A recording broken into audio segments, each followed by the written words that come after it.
Do you think the museums across Britain, when they reopen, are ready for the changed world?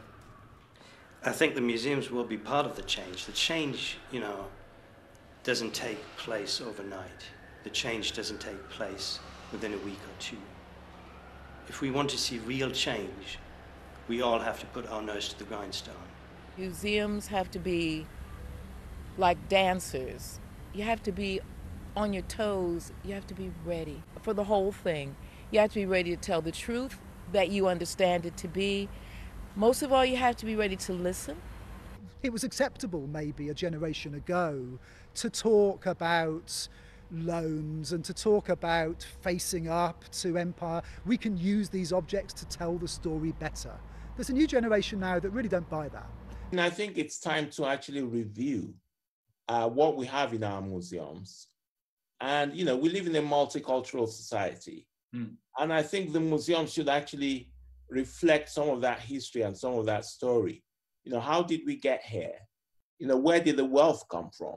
You are British Nigerian, Yinka, and of course one of the most contested series of objects are the Benin bronzes, which are to be found in museums across the country, but particularly in the British Museum. Is it your view they should go back to Nigeria? Absolutely, I think they should go back. And I think they should be 3D printed and shown in the British Museum, but return the originals. It's a matter of respect and being treated equally. I think that if you steal people's heritage, then, you're stealing their psychology and you need to return it. Have the Nigerians asked for the Benin bronzes back? The Oba has expressed his desire to have objects that are now in European museums and in other museums in the world. Some of these objects back in Benin City. But are you comfortable the way they came into the museum, the way they were plundered and looted after a murderous raid? Are you comfortable with that? No, do you think that's right? I think the story of objects that have come into the museum is, there are many ways in which objects came into the museum.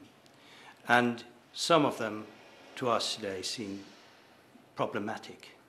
And that is part of our complicated history. This is very specifically about a period of time where our anthropology museums were used for the purposes of institutional racism, race science, the display of white supremacy. At this moment in history, it could not be more urgent to remove such icons from our institutions. I'm comfortable with them there now, absolutely, because what they do for me, as the descendant of enslaved people, it gives me a kind of comfort. It gives me a kind of link. Otherwise, I would be ignorant. I look at them and I can see myself. I suppose the other issue with this new approach to how cultural objects are shown and displayed is not just the people coming them and the objects there, but the people who are actually in the museum. How many black curators do you have? We don't have black curators, and that is a big issue for us that we feel that we need to address. Mostly, unfortunately, in most museums, the place where you will see black staff is amongst cleaning and security staff. You will not see them in curatorial departments and you will not see them in management. That's wrong. There are plenty of people who are qualified to do that job.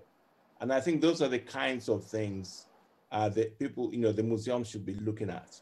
I mean, if Black lives really mattered, then they will take those issues really seriously.